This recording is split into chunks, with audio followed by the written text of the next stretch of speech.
Hi, this is Professor Sudha Kolathuparambil, section 10.2, confidence interval for the difference between two proportions. In this section, you will learn how to construct the confidence interval for the difference between two proportions. Does breathing polluted air reduce lung capacity? Let's look at this example. In a study of the effect of air pollution on a lung function, a random sample of 50 children living in a community with high level of ozone pollution had their lung capacities measured, and 14 of them had capacities that were below the normal for their size. A second random sample of 80 children was drawn from a community with low level of ozone pollution, and 12 of them had lung capacities that were below normal for their size. If we compute the sample proportion in each community, first community that has the high pollution with the reduced lung function will be 14 over 50, that is equal 0.28, and the proportion in the low pollution community, that will be 12 over 80, that is 0.15. These are the sample proportions. We are interested in studying the difference between the population proportions. Here we have two samples. So sample size, this will be N1, this is N2, and this will be X1, the number of individuals in the category of interest in each community, that will be X1 and X2,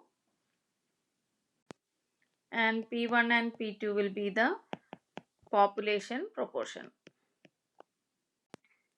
Sample proportion we usually denote by P hat. So this will be P1 hat, this will be P2 hat. In order to construct the confidence interval, we need to find the point estimate and the margin of error. The point estimate of the difference between two population proportion is the difference between two sample proportion.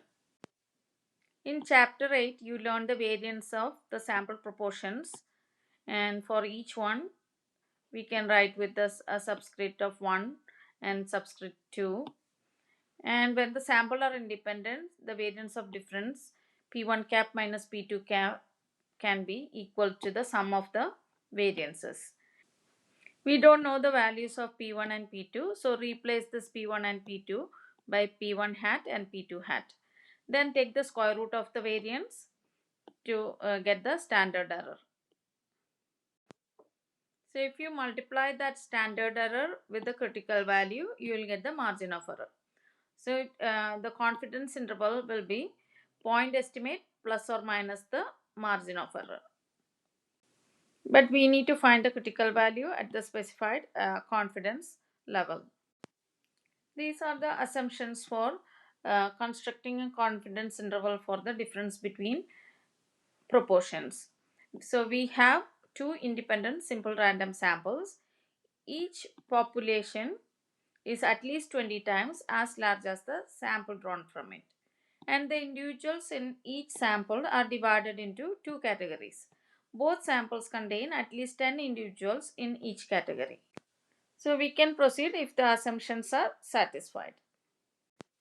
Let's look at an example on constructing confidence interval for the difference between two proportions. We can begin by summarizing the available information in a table. First, check for the assumptions. We check for the assumptions. We have two independent random samples. The population of children are more than 20 times as large as the samples. Individuals are divided into two categories. In the first sample, there are 14 children with lung capacity below normal, and 50 minus 14, that is equal 36, whose lung capacity is not below normal. And in the second sample, the corresponding numbers will be 12 and 80 minus 12, that is 68. Therefore, each sample contain at least 10 individuals in each category. Now we will construct the confidence interval using the same concept you learned in chapter 8. Now we can substitute the values to find the confidence interval. We know the sample proportion, we know the sample size, but we need to find the critical value. Critical value is 1.96 at 95% confidence level. You can use table A to look for the area close to 0.975 and take the z value correspond to that. If you don't remember how to find the z-score, please refer section 7.1. You can substitute the values into the formula to find the confidence interval, or you can find each one step-by-step procedure and calculate. So here I'm going to do the step-by-step procedure. First I'm going to find the point estimate, that is p hat, p1 hat minus p2 hat. Then find the critical value and multiply the critical value with the standard error to find the margin of error. Then add or subtract that from the point estimate to find the interval. If you add or subtract the margin of error from the point estimate, you will get the difference between the population proportions or between these two values. Now we can interpret the result. We are 95% confident that the difference between the proportion is between negative 0.017 and positive 0.277. This confidence interval contains the 0 because one is negative, other one is positive. Therefore, we cannot sure that the proportion of children with the diminished lung capacity differ between two communities. When computing the confidence interval for the difference between proportions, round the final result to 3 decimal places. Constructing the confidence interval for the difference between two proportions using TI-84 plus calculator. So first press Stat, then highlight test, then select the option 2 prop z int and press enter. Then you will get the 2 prop z int menu.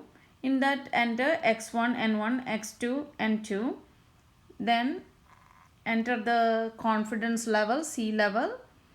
Then highlight calculate and press enter. Then you will get the interval. In this section, you learn the assumptions for constructing a confidence interval for a difference between proportions and how to construct a confidence interval for the difference between two proportions.